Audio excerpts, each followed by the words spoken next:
I can start to say that I am Kerstin Hultgren, and I am Senior Advisor and Deputy Head of Department of the Division for Schools in the Ministry of Education and Research, Sweden.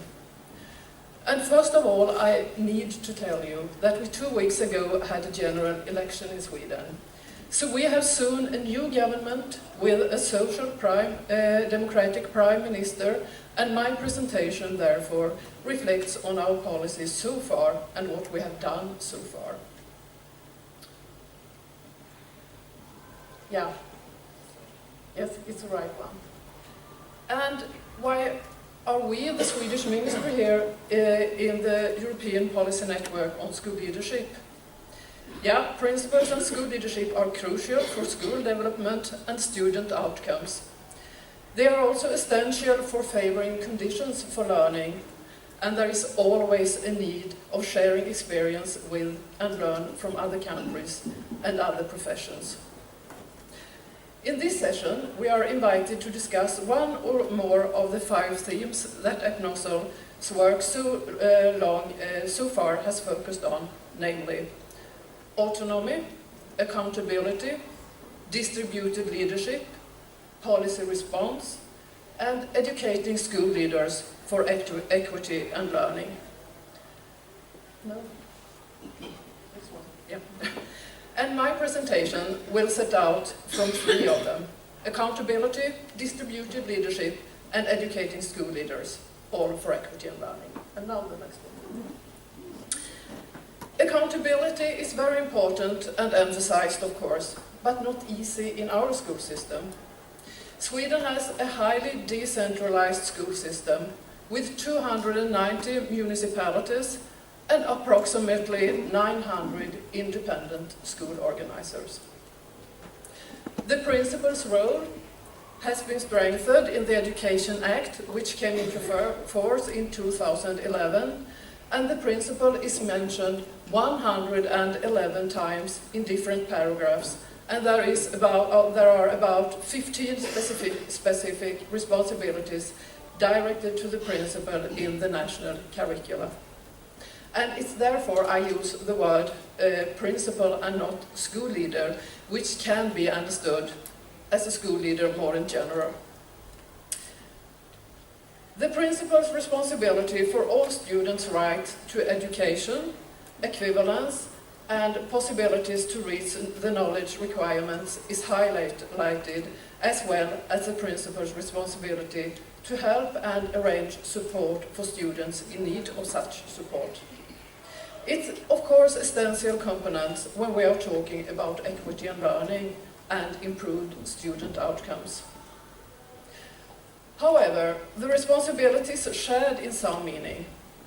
The state, parliament and government set up the Education Act, a lot of ordinances and curricula, and decide, among other things, about national tests, which are compulsory in some school years, and also about grades. The local organizers, on the other hand, are responsible for organizing and running schools, engage enough qualified principals and teachers, etc. A principal there is responsible for his or her inner school organization according to the responsibility regulated in the national steering documents. The principal is also responsible in relation to the local school organizer. There is a budget, administrative tasks, and can be special demands in the education and results, contacts with parents, contacts with other stakeholders, and so on. There is also a shared responsibility for quality of education and for ensuring student outcomes between the state and the local organizer. The local organizer should plan, follow up, and evaluate their own schools, including student outcomes. A national agency, the Schools Inspectorate, has the task to monitor schools, among other things, how schools work with marking and assessment. And another agency, the National Agency for Education, has the government's commission to follow up, and evaluate on national level. The agency should also support local organizers and schools in different ways. For example, by publishing statistics and offer support materials such as general advices. And a lot of these agencies' work should be reported back to the government.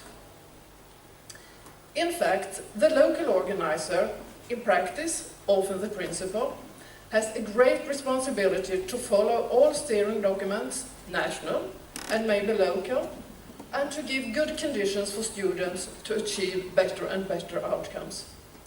The state's role is then to give overall goals and frames, to control via inspections, even on local level, and also to support schools in some meaning.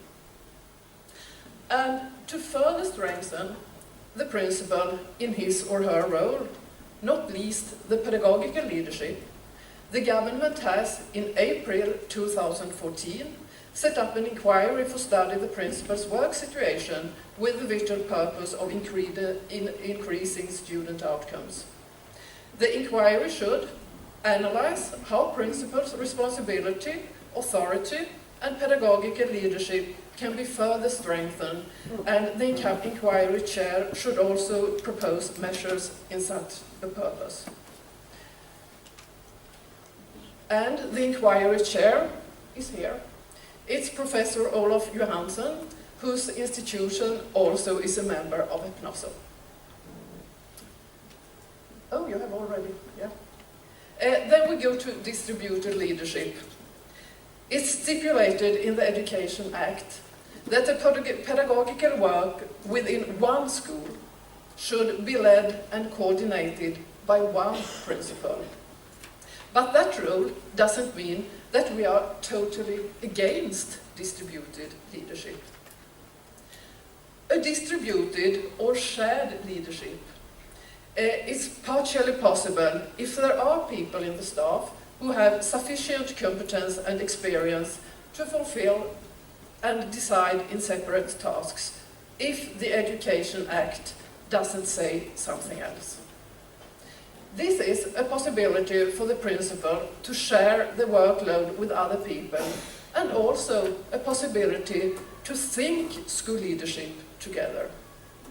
Yet, we don't know how much principals use this possibility, but we hope they will do it.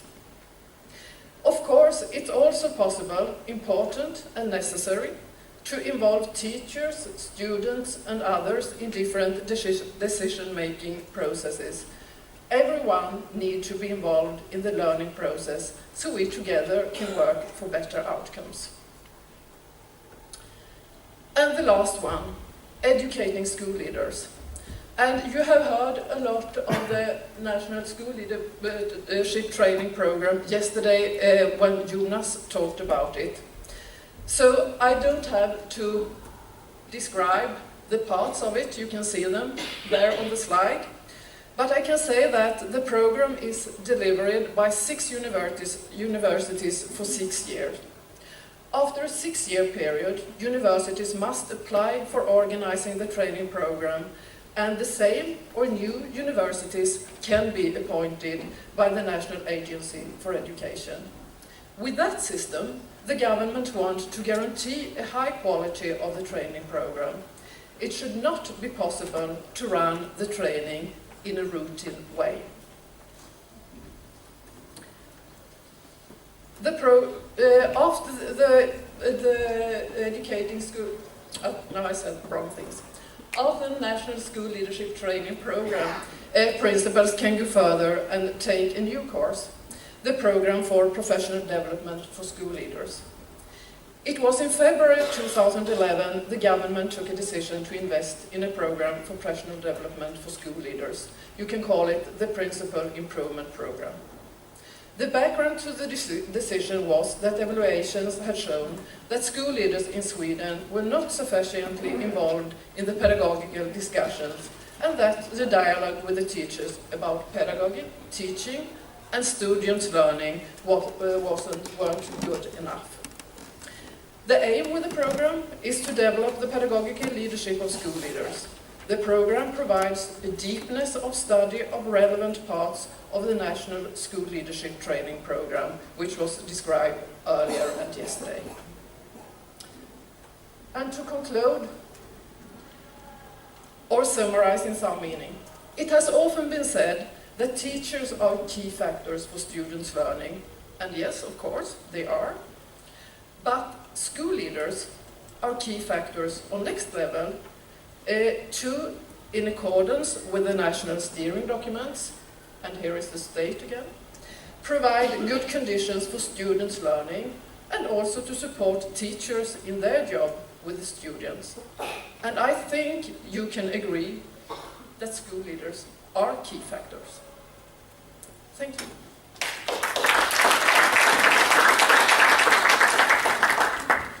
Thank you, Kerstin.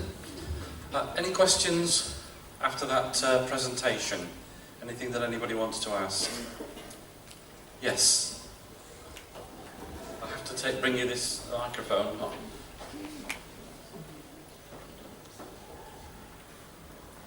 Over to you, Mika. I'm sorry, Philip, it's me. Kerstin, thank you, first of all. A very clear presentation. As you know, we in Finland follow Sweden closely. And before the parliamentary elections, we were given the picture that most likely the government will be assembled in a new way, but it seems that the different parties do not see education that differently nowadays. What do you think will happen in Sweden after? I know it's a tricky question, but still I'll do it. That was a very good question, but I was a little bit stupid if I would answer. So I don't do that. Yeah. Thank you. Always nice to